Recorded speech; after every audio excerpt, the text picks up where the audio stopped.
milestones in human progress that mark recorded history. In my judgment, this nation's orbital pioneering in space is of such historic stature, representing as it does a vast advancement that will profoundly influence the progress of all mankind.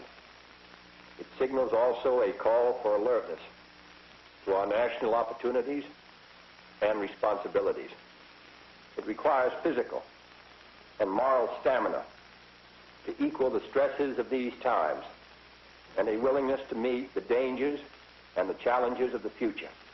John Glenn, throughout his life, has eloquently portrayed these great qualities and is an inspiration to all Americans. This film, in paying tribute to John Glenn, also pays tribute to the best in American life.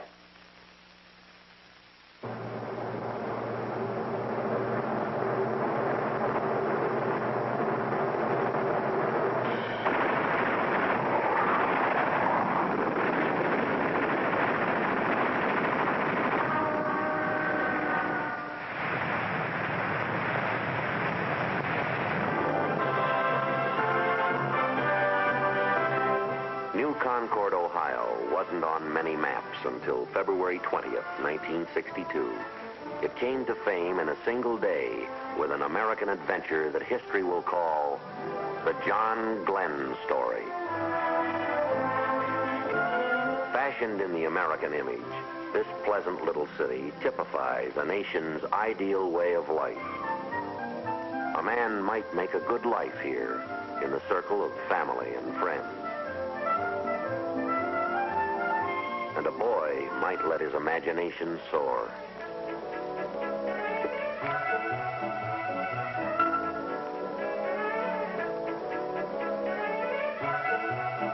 He might explore the wonders of the wide world all about him, life's simple mysteries, with bright discovery daily opening doors to knowledge.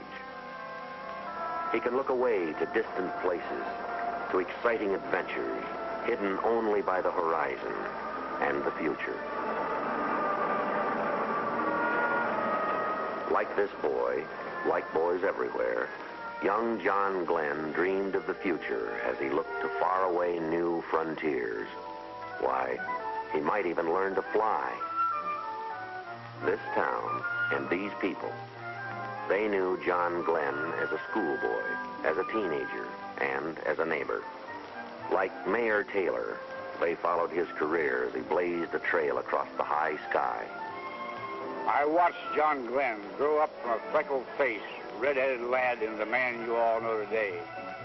John's youth and his life today are an example for all Americans to follow. New Concord High. Like these youngsters, John attended school here. His principal and teacher was Harford Steele.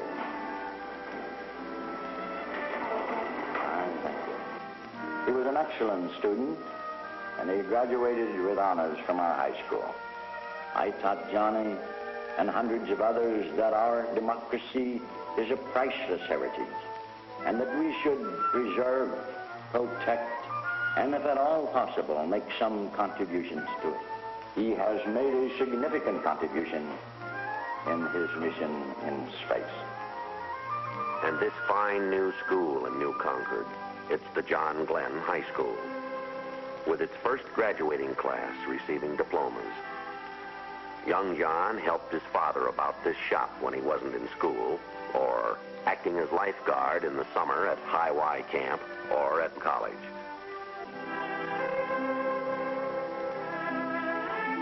John went on to college at Muskingum, right in New Concord.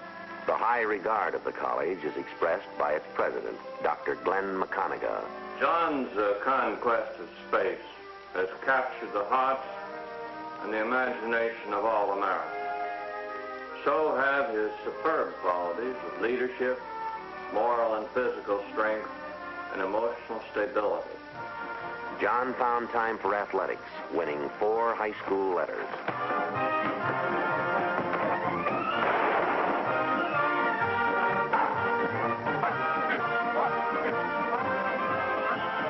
Hingham coach, Ed Sherman, recalls John Glenn's athletic record. John played football right here on this field. He was captain of his high school team and played center for the college. He has proven the value of teamwork both as an athlete and later as an astronaut. Just like these boys, John took an active part in our physical fitness program. He proved that a good mind and a good body always go together. Campus discussions are inspired by the first orbital flight of an American. I think that John Glenn, by his flight, has given us an opportunity to see that, well, we have a chance to do something for our nation, too. Maybe I'll even go somewhere sometime. We have the same opportunities that he had. Glenn proved by his flight that there are still many frontiers to be explored and conquered. And that just shows how very vital our education is if our future is to be go. Glenn always had a strong spiritual side, as Dr. Charles Moorhead recalls. John Glenn attended Sunday school and services at this church when he was a boy like Randy Bradley here. Let's attend services for a moment at John Glenn's church.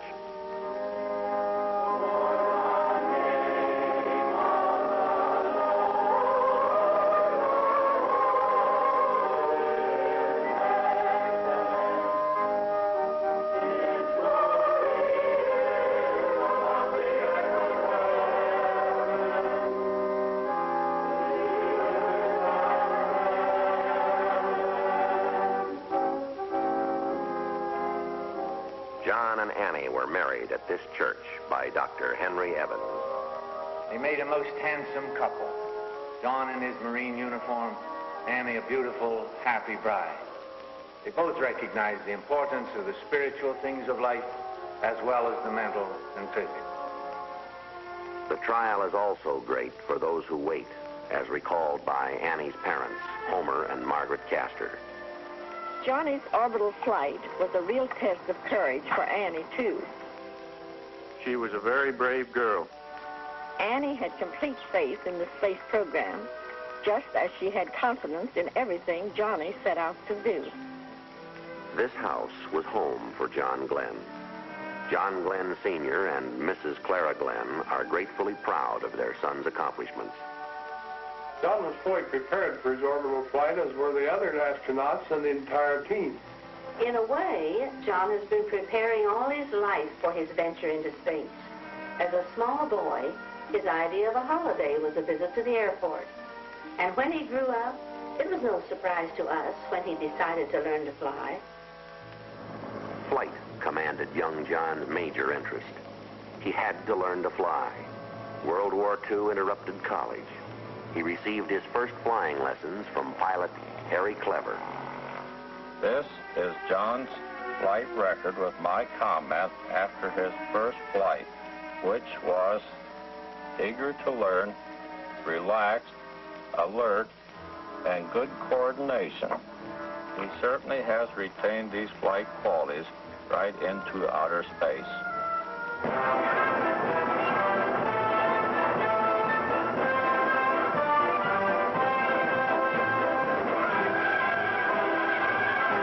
Training at Pensacola and Corpus Christi. Many aviators have won their wings here. Like these cadets, John went on to Corpus Christi, Texas, to learn about airplanes and navigation, with time also for physical conditioning and sports, and for religious inspiration. Like these naval aviators, to win his wings.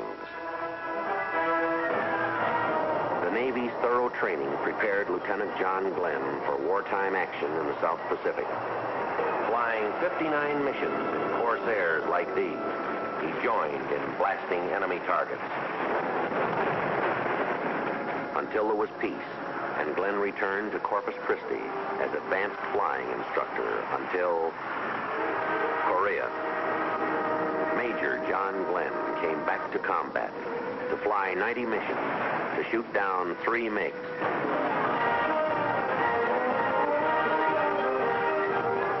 Following Korea, John Glenn came home to flight test the supersonic F-8U Crusader, to flash across the nation, California to New York, setting a supersonic speed record of 3 hours and 23 minutes. with experimental thrusts toward speed and altitude.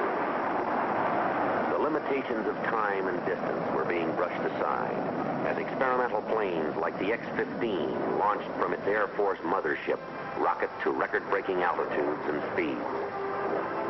Unmanned experimental flights and orbits pressed onward until it was time for man to orbit, until the word was go. Chosen from many Americans who answered the president's call, these astronauts dedicated themselves to study, training, and physical conditioning.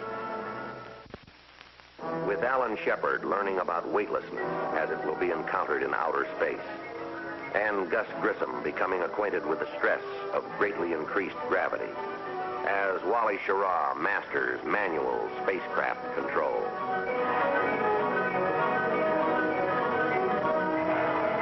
3 years of engineering skill and scientific experimentation have gone into this historic Atlas launching.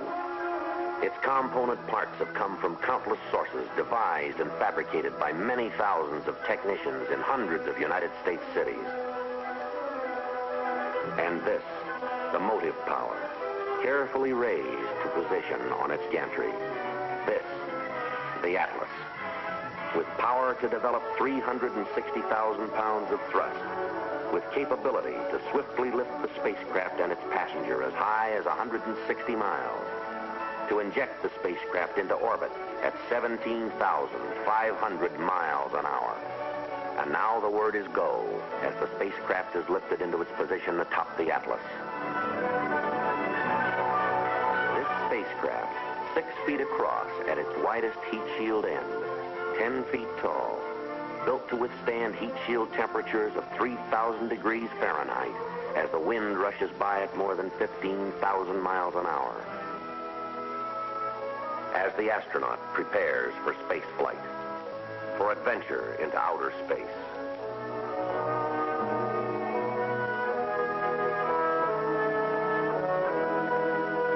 Mercury control waits and watches, with the Atlas standing ready to throb into life.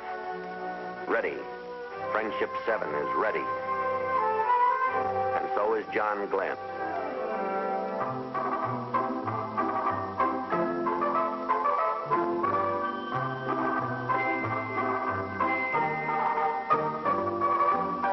Gantry, elevators lift Glenn to the 11th level, the spacecraft level.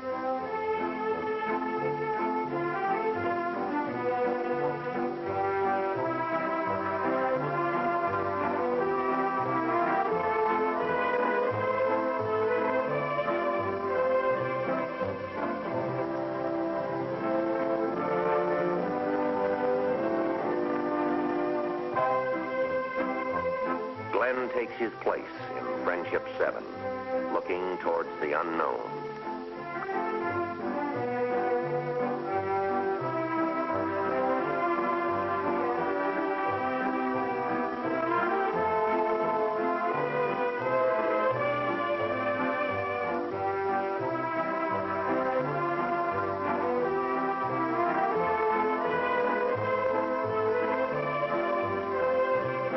Ready. Mercury Atlas is ready, and so is the astronaut.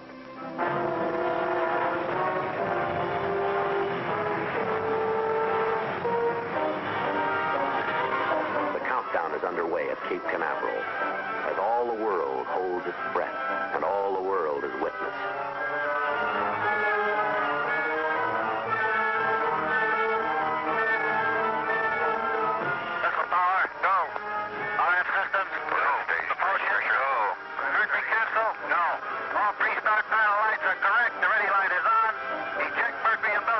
Godspeed, John Glenn. 5, 4, 3, 2, 1, 0.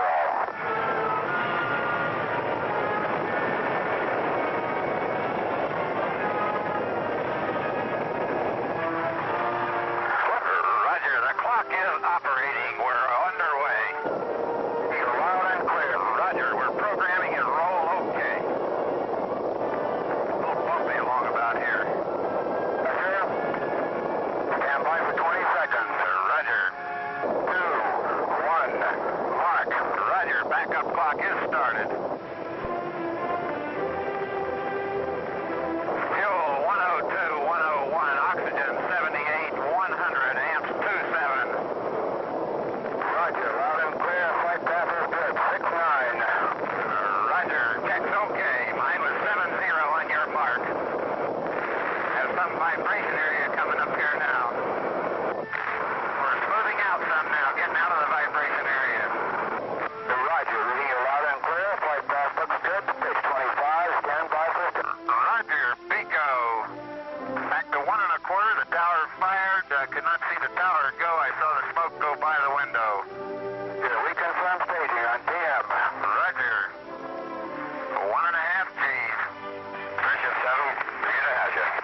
fine. Capsule is turning around. Oh, that view is tremendous. Roger, turnaround has started. Roger, capsule turning around, and I could see the booster during turnaround just a couple of 100 yards behind me. It was beautiful. The word is go, and John Glenn is go, and with him go all of mankind's dreams of someday touching the unattainable stars. Under a tropic sun, the tracking ship Rosenot waits and follows his course as he flashes towards the coast of Africa. To John Glenn belongs an awesome panorama of the earth below. Beyond human sight, Friendship 7 makes a slow boat out of the sun as the spacecraft girdles the earth every 90 minutes. Like a shooting star at 5 miles a second, 17,500 miles an hour, John Glenn streaks away from today into the night of tomorrow, racing towards the dawn of yesterday. As Glenn sights the lights of Perth and Rockingham, as he flashes over Australia, across the Pacific, to contact waiting ground stations at Guaymas, Mexico. And California waits as Friendship 7 streaks home to the land of its origin. An unseen comet lining across the United States in 8 lightning minutes of flight. Completing 3 history-making circuits of the globe, John Glenn fires retro rockets to slow the spacecraft, to direct it back to Earth. 5, 4, 3, 2, 1, fire. Roger. Retros are firing. Yeah, baby. Are they ever? It feels like I'm going back toward Hawaii. Then the first ominous note, the first warning of possible disaster. A chilling signal flashes an indication that the capsule's heat shield may be loose. The astronaut might perish like an earthbound meteor in 3,000 degrees of re-entry heat without the heat shield. Strapped over it, the retro pack might hold it in place. Cape Canaveral makes the decision. This is Texas Capcom Section 7. We are recommending that you leave the retro package on through the entire re-entry. As all the world listens and stands still and helplessly hopes, Cape Control shows the way. Using fly-by-wire control for re-entry, John Glenn rides his craft through the vastness of space towards the curving globe beneath. As science in its amazing exactness selects the Caribbean from all the oceans of the Earth to receive Friendship 7 as it blazes into the Earth's atmosphere. This is Friendship 7, a real fireball outside. A fireball.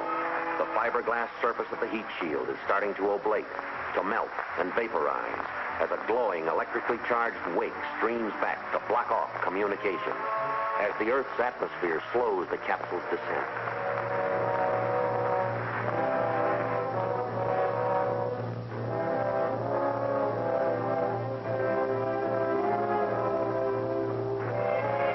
Friendship 7. Stroke is out.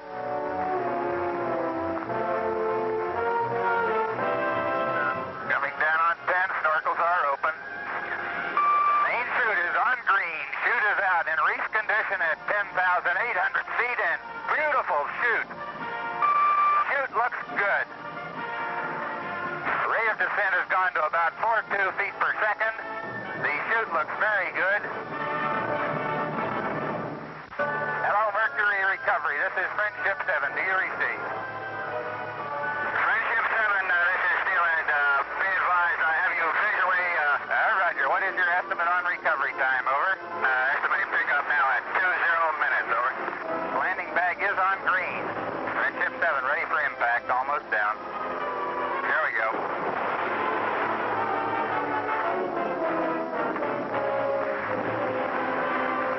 Friendship 7, this is Steelhead. Hold you in the water. What is your condition? Over. Roger. My condition okay. Does the capsule look like it's okay? Over. The capsule looks good from here. Over. Home to Earth comes the Voyager. Transported now to the aircraft carrier Randolph.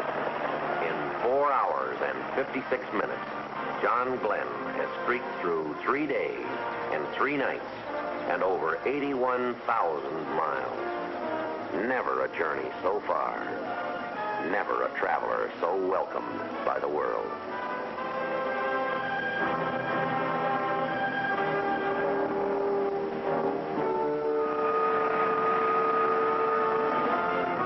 So brief a journey in time. So far the way.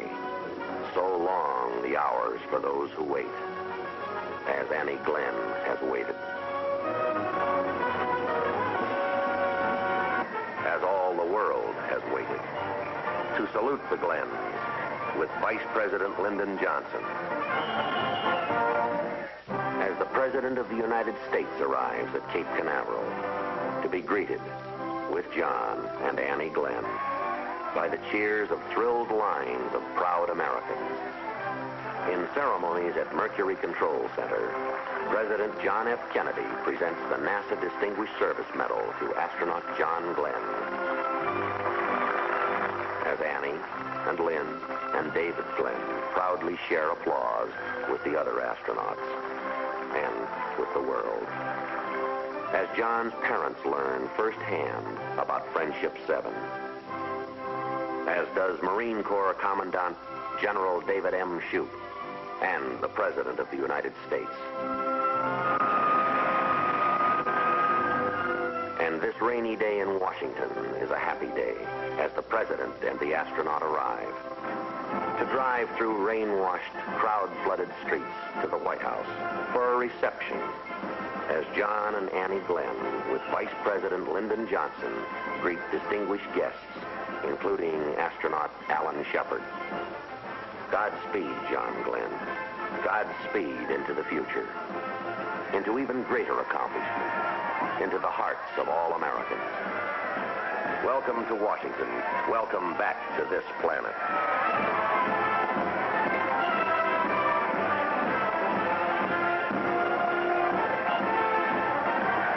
From the nation's capital to the towers of Manhattan, to the ticker tape parade of New York, cheering crowds roar a mighty welcome, shared by all Americans, by free people everywhere.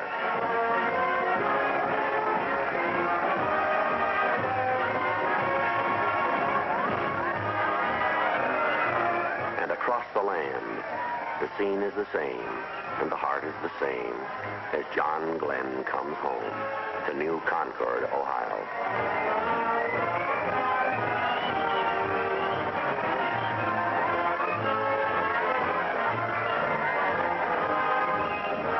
At the Capitol, there's an introduction by the Speaker of the House, the Honorable John McCormick.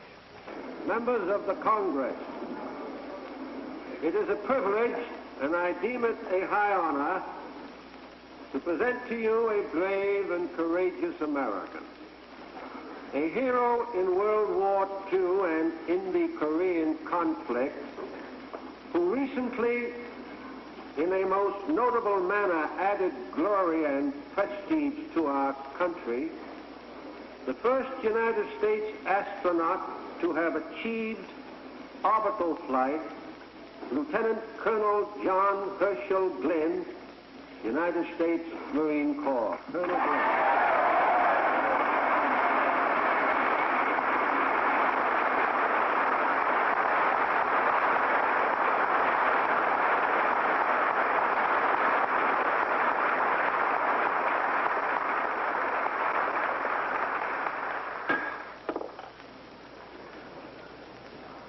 Mr. Speaker, Mr. President, members of the Congress, I am only too aware of the tremendous honor that's being shown us at this joint meeting of the Congress today. This has been a great experience for all of us on the program and for all Americans, I guess, too. And I'm certainly glad to see that pride in our country and its accomplishments are not a thing of the past.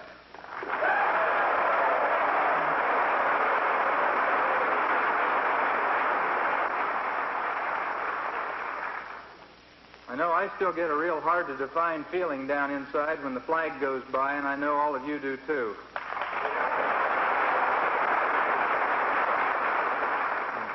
The launch itself was conducted openly and with the news media representatives from around the world in attendance. This is certainly in sharp contrast with similar programs conducted elsewhere in the world and elevates the peaceful intent of our program. Today, I know that I seem to be standing alone on this great platform, just as I seem to be alone in the cockpit of the Friendship 7 spacecraft. But I'm not.